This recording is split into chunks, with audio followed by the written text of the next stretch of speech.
Assalamualaikum dan salam sejahtera, bertemu kembali dalam MG Flash 23 Ogos bersama saya Nur Ayuni Johari. Berita utama, bekas Peguam Dato' Seri Najib Razak Tan Sri Muhammad Syafiee Abdullah membuat kemunculan semula dalam prosedur rayuan akhir Dato' Seri Najib Razak bagi kes penyelewengan dana RM42 juta milik SRC International Sdn Bhd. Beliau hadir bagi membantu Peguam Utama bekas Perdana Menteri itu dalam permohonannya supaya Ketua Hakim Negara Tun Tengku Maimun Tuamat menarik diri. Di awal prosiding, Hisham T. Pote memaklumkan mahkamah bahawa beliau secara peribadi meminta Tan Sri Muhammad Syafiee untuk membantunya dan akan mengemukakan hujahan dalam permohonan berkenaan. Selepas Hisham berhujah selama 10 minit, beliau memasuki bilik mahkamah dan mengambil alih dengan memulakan hujahan. Tan Sri Muhammad Syafiee berkata beliau hanya akan mengendalikan permohonan itu sahaja. Bagaimanapun, Tun Tengku Maimun menolak permohonan untuk menangguhkan prosiding keesok dan menegaskan keputusan akan dibuat pada hari ini. Sebelum itu, Tan Sri Muhammad Syafiee memberitahu beliau perlu menghadiri simposium di Parlimen pada petang ini. Sementara itu, bekas Perdana Menteri meminta panel Hakim Mahkamah Persekutuan yang baru ditetapkan untuk mendengar rayuan akhirnya bagi mengetepikan 7 tuduhan penyelewengan dana RM42 juta milik SRC International Sdn Bhd dihadapinya. Ia dibuat berdasarkan maklumat baharu terdapat pembabitan suami Tun Tengku Maimun. Dalam notis usul yang difailkan semalam, Ahli Parlimen Pekan itu meminta beliau menarik diri daripada mendengar rayuan yang dibuatnya kerana mendakwa suami Ketua Hakim Negara pernah memuat naik hantaran di laman Facebook berhubung dirinya. Dalam afidavit sokongannya, Dato' Seri Najib berkata beliau mendapat tahu pada 17 Ogos lalu terdapat satu hantaran dibuat di laman Facebook pada 11 Mei 2018 oleh individu bernama Zamani Ibrahim berkaitan dirinya dalam prosedur rayuan akhir itu. Katanya beliau percaya individu berkenaan adalah suami Tun Tengku Maimun iaitu Dato' Zamani Ibrahim. Oleh itu, jelasnya berkemungkinan pemikiran pengerusi terhadap dirinya dipengaruhi. Perdana Menteri Dato' Seri Ismail Sabri Yaakob menunggu isyarat daripada Barisan Nasional BN sama ada ia bersedia atau tidak bagi menghadapi Pilihan Raya Umum ke-15 PRU15. Ia bagi memastikan parti itu benar-benar bersedia sebelum Pilihan Raya Umum diadakan. Pengarah Pilihan Raya BN Dato' Seri Muhammad Hassan berkata bagi tujuan itu pihaknya akan membuat laporan mengenai tahap kesiapsiagaan BN di seluruh negara. Beliau berkata demikian selepas Majlis Pra-Pelancaran Jentera Barisan Nasional BN PRU15 Negeri Perak di Meru Ipoh malam tadi. Hadir sama Menteri Besar Dato' Seri Sarani Muhammad, Setiausaha Agung BN Dato' Seri Zamri Abdul Kadir, Timbalan Presiden MCA Dato' Dr. Mahan Sun, Timbalan Presiden MIC Dato' Seri M. Saravanan dan Setiausaha Agung UMNO Dato' Seri Ahmad Maslan. Menurut Dato' Seri Muhammad, selepas 10 negeri yang dilawatinya tidak termasuk Perak, beliau amat berpuas hati dan kesiapsiagaan jentera parti amat memuaskan.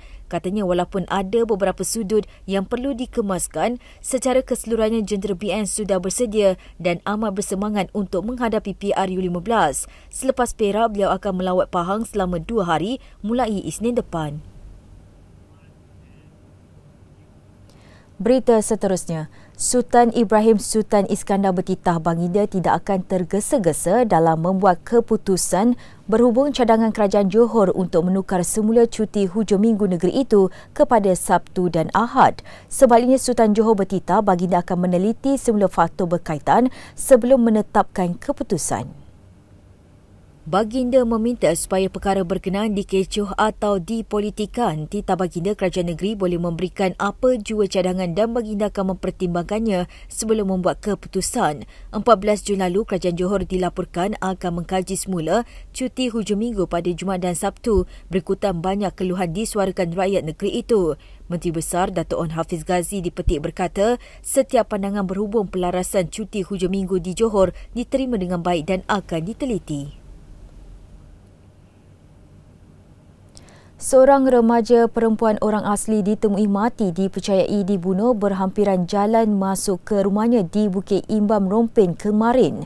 Ketua Polis Daerah Rompin, Deputi Superintendent Muhammad Azhari Mukhtar berkata mayat mangsa berusia 14 tahun itu ditemui dalam semak di lereng bukit kira-kira jam 2.45 petang oleh sepupunya dalam keadaan berdarah di tangan dan kepala.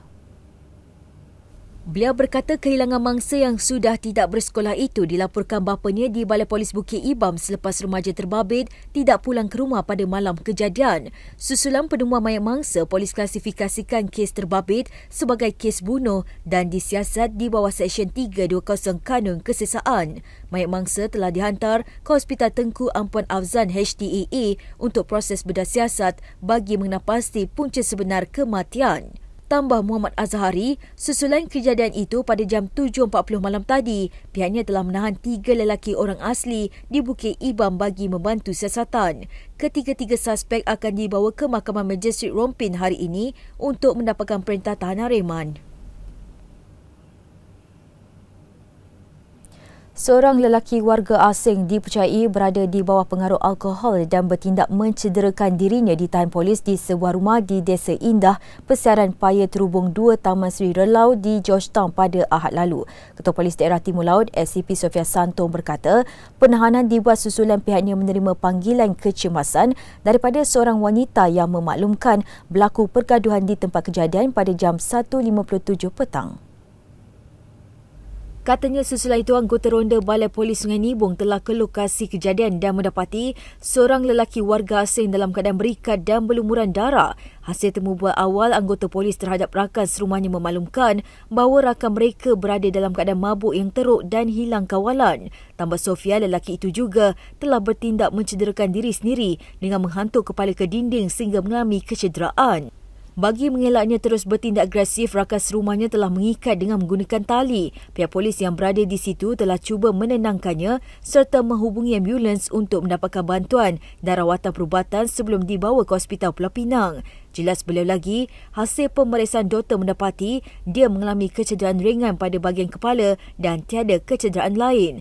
Terdahulu tular video di media sosial memaparkan kejadian seorang lelaki dipercayai warga asing dalam keadaan kaki dan tangan berikat tali manakala lantai rumahnya berlumuran darah di sebuah rumah sewa. Sekian dahulu MG Flash buat masa ini. Terus bersama kami untuk perkembangan terkini dari semasa ke semasa. Hanya di platform media sosial Malaysia Gazette di Facebook, Twitter, Instagram dan juga YouTube atau melalui portal di www.malaysiagazette.com. Assalamualaikum dan salam hormat.